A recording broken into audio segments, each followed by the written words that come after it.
Olá, pessoal! Estamos de volta para mais um episódio do Papeando com Pamplona. E dessa vez, o Papeando de máscara, porque a gente vai falar de bioética. É nosso primeiro episódio sobre bioética, com a maior autoridade na Bahia sobre esse tema. Com vocês, Mônica Aguiar. Eu não sei nem como é que eu apresento esta jovem senhora, porque ela se aposentou como juíza federal, é professora da Universidade Federal da Bahia, foi minha avaliadora no concurso. Hoje é minha vice-presidente na Academia de Letras Jurídicas da Bahia. Ela é psicóloga, ela resolveu ser estudante de medicina, ela é vice-diretora da Faculdade de Direito da Universidade Federal da Bahia.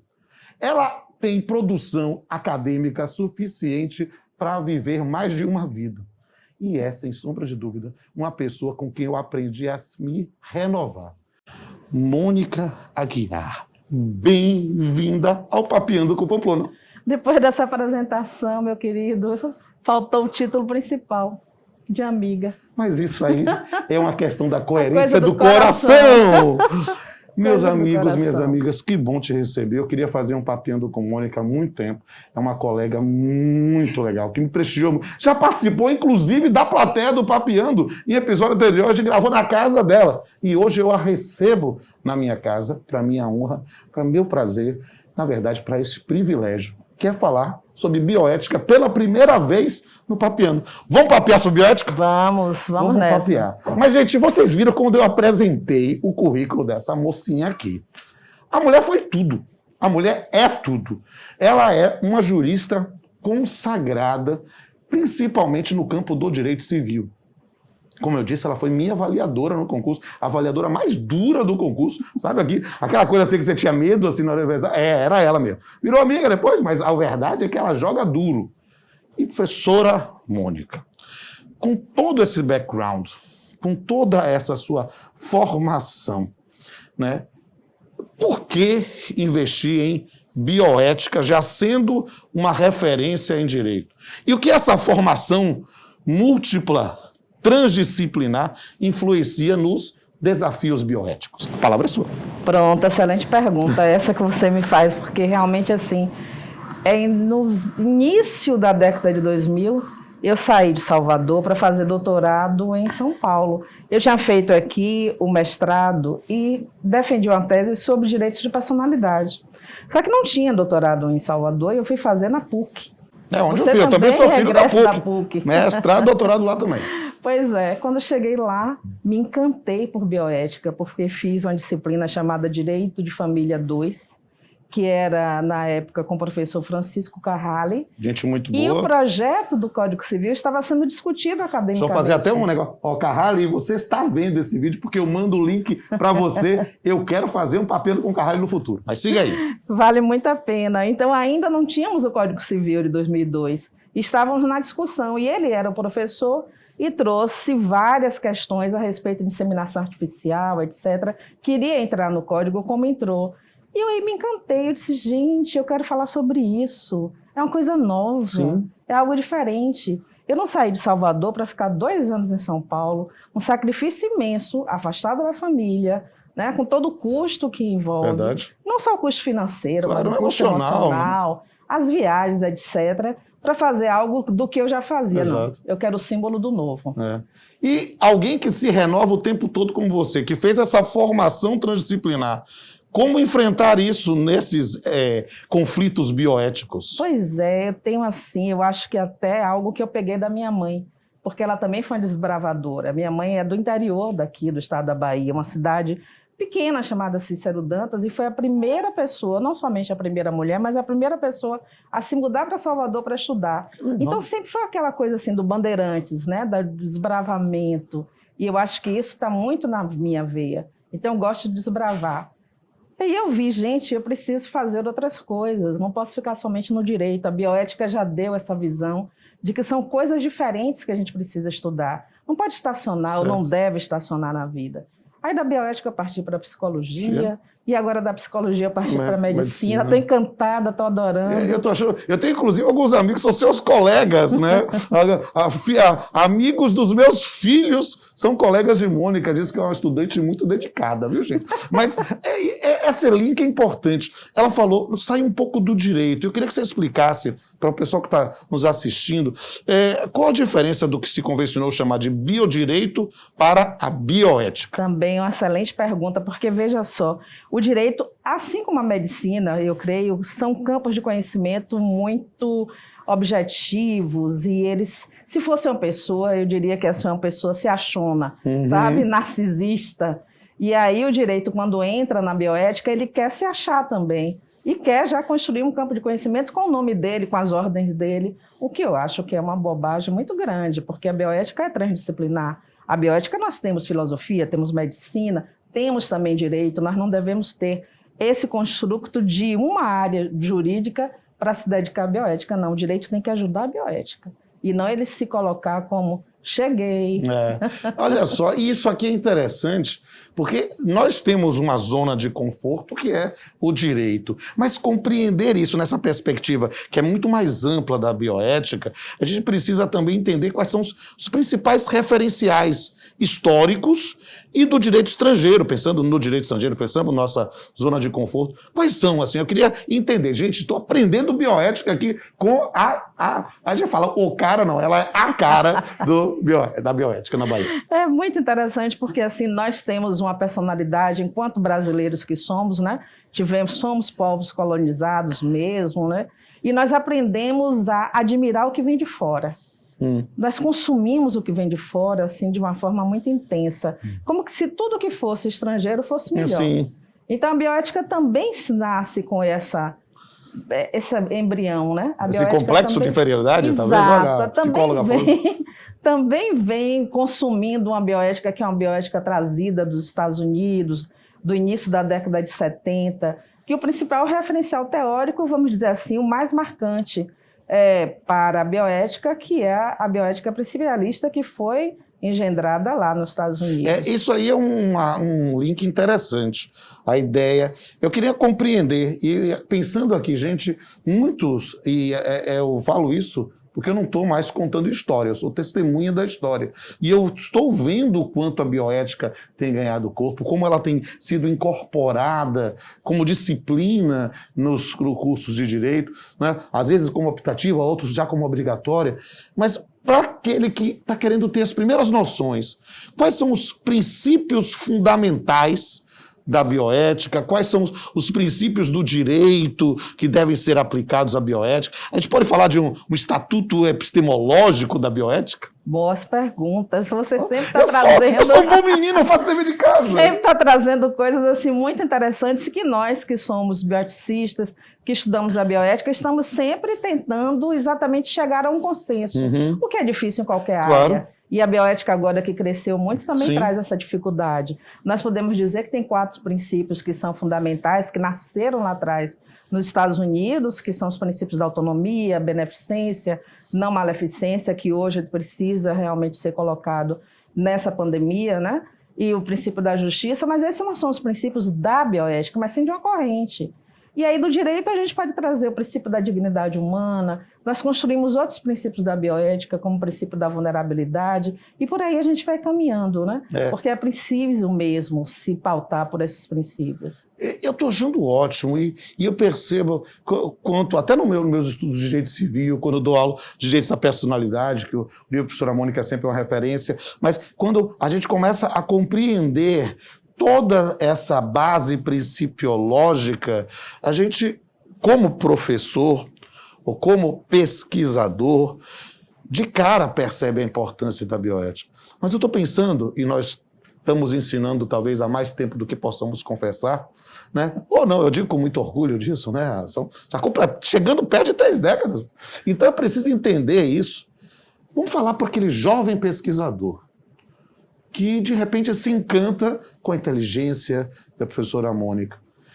Explica para ele. Por que estudar bioética? Pois é, para você que está começando agora, né?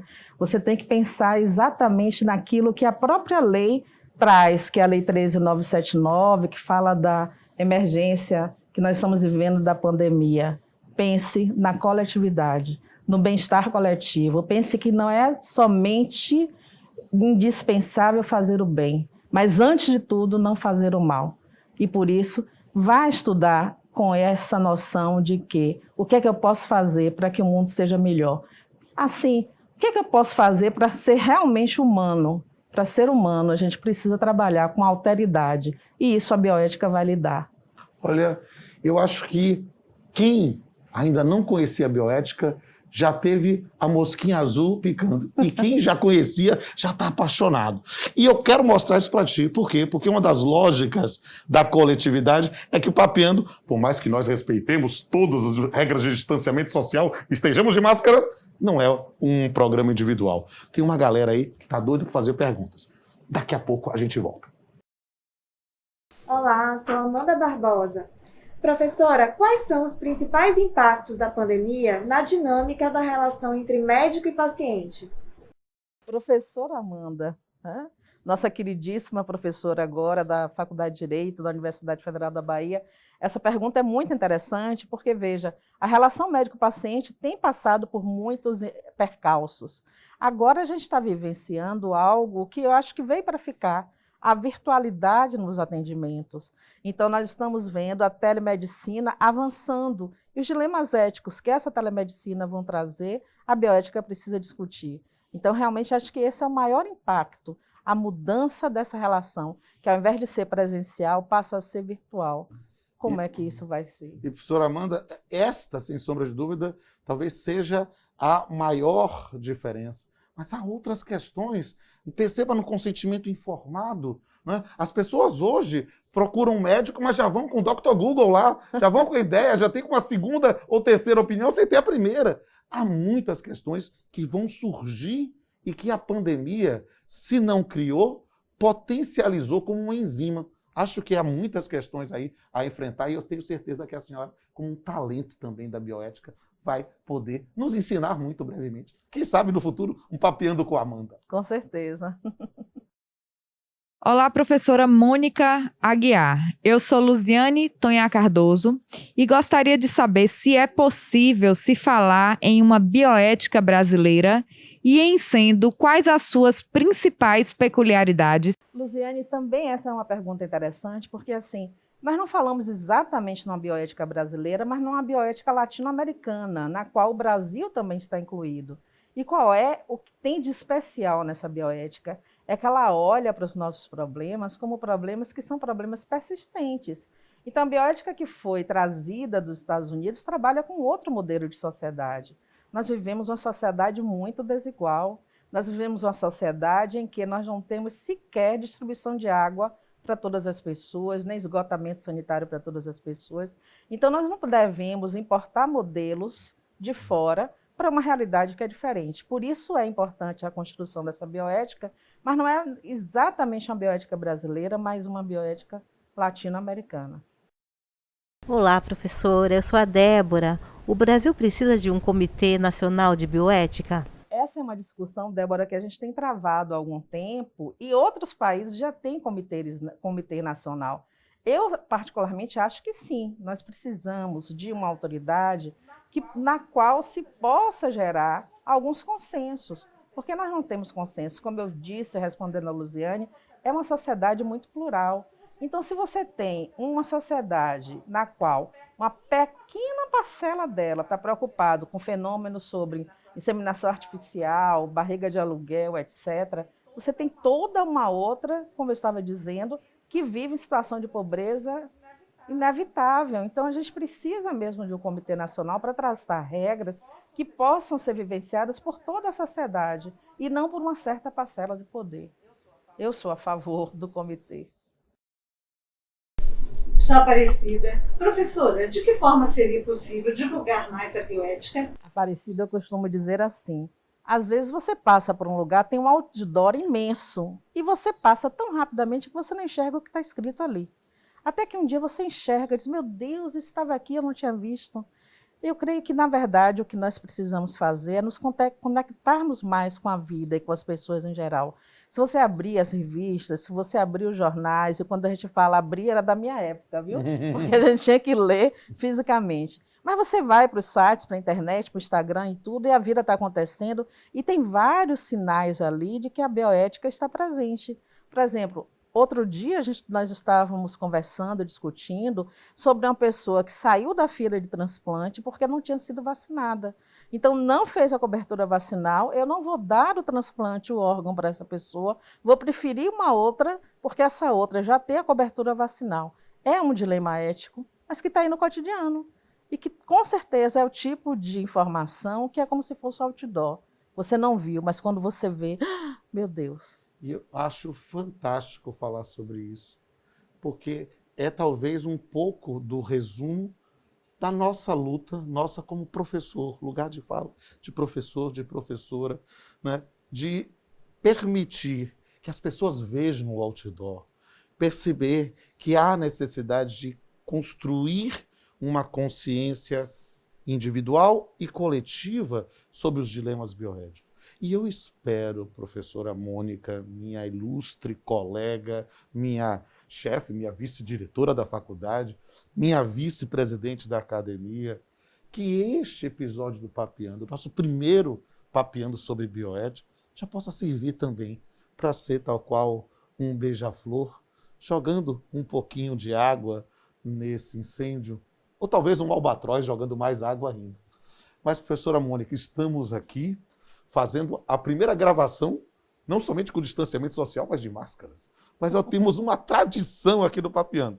Se a senhora não quiser tomar, não tem problema, mas eu faço questão, meus amigos, de fazer esse brinde para lhe agradecer imensamente pelo privilégio da sua amizade e de poder te ter de ingressar. Ai, que lindo. Isso é um símbolo muito importante. Eu acho que é Eu muito acho que é bem importante. Agora sim. No distanciamento, olha eu aqui, ó. Dizem que se você brindar e não beber, dá Não, muito azar. a pandemia já cria novos hábitos. Espero que não dê azar. Não vai dar. E eu estou muito feliz. E, gente, infelizmente nós temos que encerrar, porque o tempo é curto.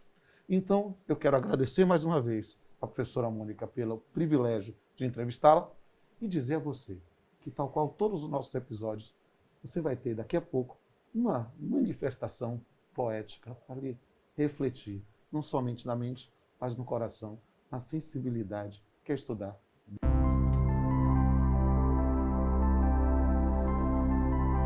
Bioética.